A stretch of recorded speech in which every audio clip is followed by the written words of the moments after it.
The NFL has to love this because it feeds into the idea that all those downtrodden teams out there, the Lions, the Jaguars, the Texans, there's hope. Look what you can do. It may be a very thin sliver of hope, but it's still hope. It can happen. I know. I think that's what's kind of the cool thing about the matchup. You got like two teams that it's total different approaches. It's one where it's like worst to first, and holy cow, the first pick of the draft has never been in the Super Bowl, his second year in the NFL. Nor has the team that's gone to the Super Bowl where they only 4 wins the year before. I mean, it's amazing. It is. This is what the NFL is. This is why it's structured the way it is. They want stories like this. Now, this is even more rare than I think they even intended for.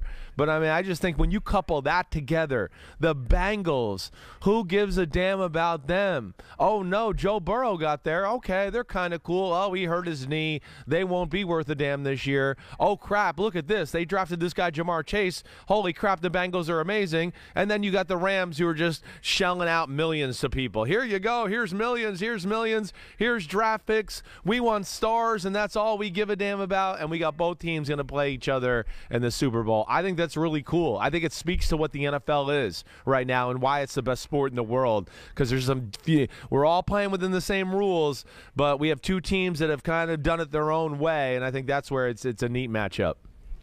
Chris, think about the vibe that was surrounding the Bengals as the season approached. Right? They were barely using Joe Burrow in the preseason. There were concerns articulated by him.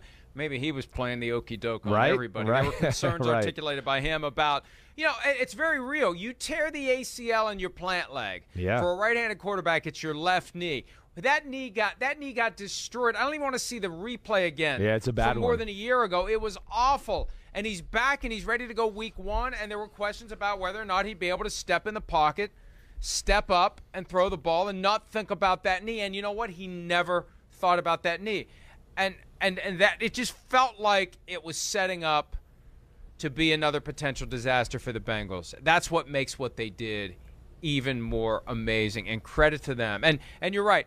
The Rams, forget about these first-round picks. We don't need these first-round picks. Yeah. We don't need these unscratched lottery tickets. Meanwhile, the Bengals back-to-back years get generational guys. Right. They get Joe Burrow one year. They resist any and all temptation to trade down. There was a story yesterday, and it's not anything new, but, the Dolphins were trying to get – we've known this. Yeah. The Dolphins were trying to get the Bengals to flip-flop the first pick for the 5th pick. And the Bengals kept saying no, to the point where the Bengals never even found out what the Dolphins would have offered. They wouldn't even engage them into discussion, and I still think that's a mistake. I think you need to know what you're giving up before you say no. And, in theory, they could have gotten Justin Herbert. It ain't a mistake anymore, Mike. It ain't a mistake anymore. Right. No. It's proved out. It's proved out. Look. But you know what? Hey, Justin Herbert plus whatever else the Dolphins would have given you. I don't know. Maybe they'd be in the same spot. I hear you. Yeah. But regardless, they held firm. They built their team with a couple of key draft picks, and the Rams, meanwhile, keep throwing away their draft picks. And the irony is, the best player on the Rams is a guy they drafted in round 1 in Aaron Donald. That's what amazes me, that they don't value those picks, even though they see every day in the form of number 99 what a great first-round pick can do for your franchise. No, you're right. It is. It's ironic. It is. They decide to go, we'll use other teams' first-round picks. And we've seen them on the field, and we know what they're going to be. So come here, and we'll trade away other picks. It is. They're rare. They really are. I mean, we questioned with the Rams, can they get where they are, being this top heavy, all the stars, is there enough depth on the football team? Can they stay healthy throughout the year? They did for the most part, and continue to get better and better, and have peaked right at the right time here.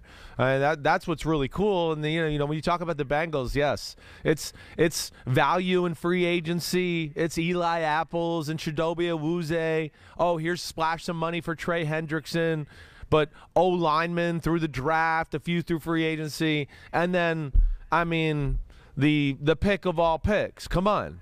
Joe Burrow, just like what Patrick Mahomes did, we view the Bengals different now from here on out. They just look different. Like we talked about last week or 2 weeks ago. I don't know. Their uniforms even look cooler now. I used to think they looked like crap. Now they're winning and Joe Burrow looks cool, and I start to go, damn, they look kind of cool out there yesterday in the all-whites. I mean, the slippery SOB he is, making plays, doing that, running around. He is some football player. He really is Joe Burrow. He's Joe Cool Part 2. I mean, again, this play here, I mean, in the second half, he did a lot of Mahomesian type things. You know, might not be as sexy, might not be quite the laser in the arm, but man, making people miss, people around him. Come on, this play right there, Chris Jones in your grasp twice. You don't ever see that happen. You just don't see quarterbacks get away from Chris Jones that way. Joe Burrow is a phenomenal talent. It's really cool to see a new star on the scene in the Super Bowl. That was shades of Eli Manning before the throw to David Tyree. Obviously, he ran for the first down. So he did that a couple of times in the second half. So there it is. There's another one. Yeah. You know, seeing the opening, and look at that speed. I mean, and he is fearless, especially with the season on the line, but he plays that way all the time. He never worries about getting injured, never thinks about it. Which you know, I don't love that. I'd like to see a little. I'd like to say, you know, I want to see him continue to play and be healthy and thrive. But he just doesn't care. He's going to go get it and he's going to go take it. Let's hear a little bit from grown-up Macaulay Culkin from Home Alone. Now that he is in the Super Bowl in only his second NFL season.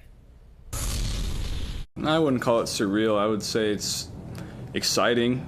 You know, I think if you would have told me before the season that we'd be going to the Super Bowl, I probably would have called you crazy, but then, you know, we played a whole season and, you know, nothing surprises me now. I know the kind of guys that we have and the team that we have, so, you know, there's still one left. We're excited about this one, but, you know, we'll celebrate tonight and then move on.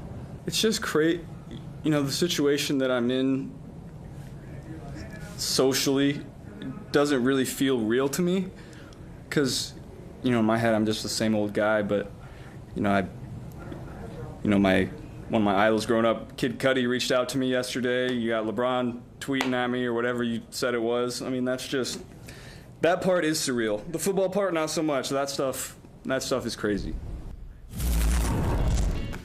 That necklace is not something you found at the bottom of Buzz's Foot Locker. That's really sad. And that cigar is not something that he took from Buzz. But, yeah, I didn't know what that above the Nike swoosh and great product placement there for Phil Knight Company. JBO? I thought it said JB9. Maybe that's what it was. Step aside TB12. Here comes JB9. JB9 is what it says. Oh, I like it. I really do. A little ice. I saw him coming in the game yesterday when he was walking in the locker room. He had the cool coat on with the turtleneck, and I didn't see the Nike symbol there. I'm sure they're extremely happy there. They're getting free advertisement. But this is why guys in the locker room like this guy, though.